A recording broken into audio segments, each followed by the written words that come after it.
ध्यान से देखिए, ये एक जादुई केओस पर्ल है। ये सूर्य और चंद्रमा के सार को अवशोषित करता है और धीरे धीरे शक्तिशाली होता जाता है। हालांकि ये जो आध्यात्मिक ऊर्जा अवशोषित करता है वो अत्यधिक मिश्रित होती है, इसलिए ये पहले राक्षसी ऊर्जा के साथ मिलकर एक स्पष्ट वितरण बनाती है। ध्यान दें कि इस व्यक्ति का नाम टाइयी है। हालांकि वो मोटा है, वो बहुत शक्तिशाली है। उसे और उसके छोटे भाई को केओस पर्ल को वश में करने का आदेश दिया गया था। टाइयी और उसके छोटे भाई ने केओस पर्ल को घेर लिया, उसे ठीक से वश में करना चाहते थे। केओस पर्ल वश में होने को तैयार नहीं था। उसने आध्यात्मिक ऊर्जा को अवशोषित करने और प्रतिरोध करने के लिए उन्मत्त रूप से प्रयास करना शुरू कर दिया। केओस पर्ल ने टाइयी को इतनी बुरी तरह से मारा कि वो बार बार चीखने लगा, जिससे उसकी सुंदर प्रतिष्ठा धूमिल हो गई। गुस्से में आकर टाइयी ने केओस पर्ल को दो भागों में विभाजित कर दिया, एक आधा आध्यात्मिक मोती और दूसरा राक्षसी मोती। राक्षसी मोती बहुत मजबूत था, इसलिए टाइयी ने स्वर्गीय क्लेश श्राप का प्रयोग किया। ऐसा कहा जाता था कि स्वर्गीय बिजली उसे 3 वर्षों में नष्ट कर देगी। इस समय ली जिंग नाम का एक व्यक्ति प्रकट हुआ जो महानता के लिए नियत था। टाइयी ने लिंगजू को अपने तीसरे पुत्र के रूप में पुनर्जन्म देने का निश्चय किया। टाइयी ने वचन दिया कि यदि उसका शिष्य लिंगजू को एक योग्य व्यक्ति बना सके तो वो उसे 12वां स्वर्ण अमर बना देगा।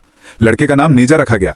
इस बीच ली जिंग की पत्नी कई वर्षों से संतान प्राप्ति के लिए प्रयास कर रही थी, लेकिन उसे सफलता नहीं मिली और वो बहुत दुखी थी। इस मोटे ताओवादी पुजारी पर ध्यान दे, वो टाइयी का शिष्य है। उसने बिना किसी घटना के चुपके से शराब पी ली। जब बच्चा पैदा होने वाला था, टाइयी नशे में था, जिससे यह महत्वपूर्ण समारोह लगभग बर्बाद हो गया। लोग जश्न मनाने आए, कुछ तो शादी का प्रस्ताव भी रखना चाहते थे। यह स्वर्गीय दरबार द्वारा दिया गया अनमोल कमल था, लेकिन टाइयी ने नशे में इसे समझ लिया था। अचानक एक दुष्ट चुपके से अंदर घुस आया और अनमोल कमल चुराने की कोशिश करने लगा। टाइयी ने तुरंत हस्तक्षेप किया ताकि कमल को नुकसान न पहुंचे। उस क्षण नन्हे नेजा ने अपना राक्षसी स्वभाव प्रकट किया।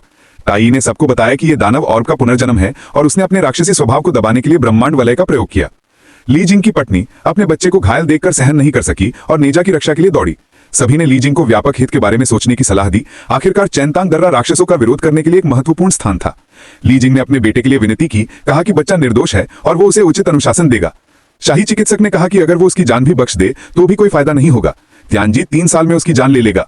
उसकी पत्नी ने कहा कि वो स्वर्गीय पूज्य से श्राप तोड़ने के लिए कहेगी और शाही चिकित्सक ने कहा कि वो नेजा की रक्षा करेगा।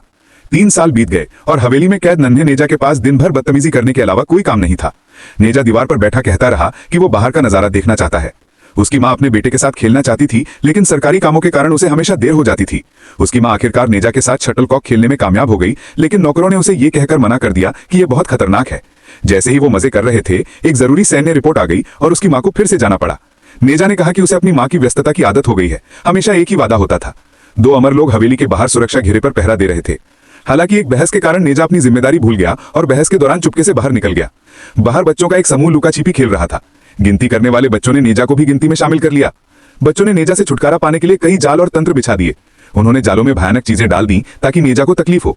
हालांकि जालों ने खुद को ही नुकसान पहुंचाया, क्योंकि नेजा ने उन्हें बुरी तरह से घायल कर दिया। बच्चों ने क्रोधित होकर नेजा को राक्षस कहा। राक्षस शब्द सुनते ही नेजा गुस्से से भर गया और लगभग नियंत्रण खो बैठा। टाइयी ठीक समय पर पहुंच गया और उसने खैन कून रिंग का उसे रोकने के लिए उपयोग किया। टाइयी ने अवरोध को छोटा करने का निश्चय किया, जिससे नेजा कमरे से आधा कदम भी बाहर न निकल सके। ली जिंग ने आह भरी और कहा कि यह परिणाम अपेक्षित था। यह उसके बेटे का भाग्य था। ली जिंग अपने आधिकारिक पद से इस्तीफा देकर अपने बेटे के साथ यात्रा करना चाहता था, अपने अंतिम दिन उसके साथ बिताना चाहता था। टाइयी ने नेजा को अपना शिष्य बनाने और उसे उसके राक्षसी स्वभाव से मुक्ति दिलाने की शिक्षा देने का निश्चय किया।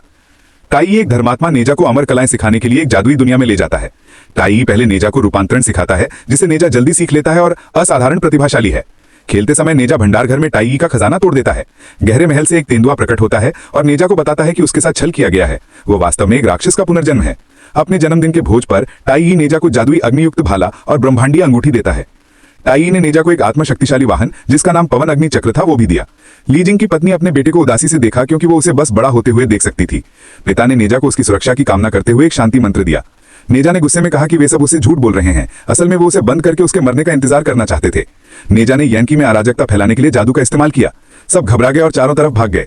टाइयी ने कहा कि नेजा एक राक्षस बन गया है। शेनगोंग बाओ ने क्यानकून अंगूठी चुरा ली, ये कहते हुए कि वो टाइयी और उसके माता पिता को मारने के लिए नेजा का इंतजार करेगा। आओबिंग अंदर ही अंदर संघर्ष कर रहा था। उसे लग रहा था कि टाइयी, ली जिंग और उसकी पत्नी निर्दोष हैं। शेनगोंग बाओ ने खुलासा किया कि वो एक तेंदुए की आत्मा है और उसकी पहचान के कारण उसके साथ हमेशा से भेदभाव किया गया है। आओबिंग ने कहा कि नेजा ने उसकी जान बचाई थी और वो नेजा के माता पिता की रक्षा करना चाहता था। इस समय नेजा पहले ही नियंत्रण खो चुका था और व्यापक विनाश कर रहा था। उसे रोकने के लिए आओबिंग दौड़ा, लेकिन अपने दोस्त नेजा को चोट पहुंचाना बर्दाश्त नहीं कर सका। नेजा ने आओबिंग को सलाह दी कि वो अपने भाग्य को स्वीकार ना करे, बल्कि अंत तक उससे लड़े। नेजा ने कहा कि वो खुद बोझ उठाएगा और दूसरों पर बोझ नहीं डालेगा। हालांकि वो केवल 3 साल ही जीवित रहा, फिर भी उसने खूब आनंद लिया। इसी समय आकाशीय बिजली गिरी और तीनों ने मिलकर उससे लड़ने के लिए सेना बना ली। त्यांजी और टाइही ने अपनी आत्मा की रक्षा के लिए सप्तरंजी कमल का उपयोग किया। एक आवाज ने कहा कि अगर आप किसी से पूछें कि क्या वो अपना भाग्य बदल सकता है तो जवाब अभी भी अज्ञात है। अंत में उसने कहा कि भाग्य को स्वीकार ना करना ही नेजा का भाग्य है। शोहो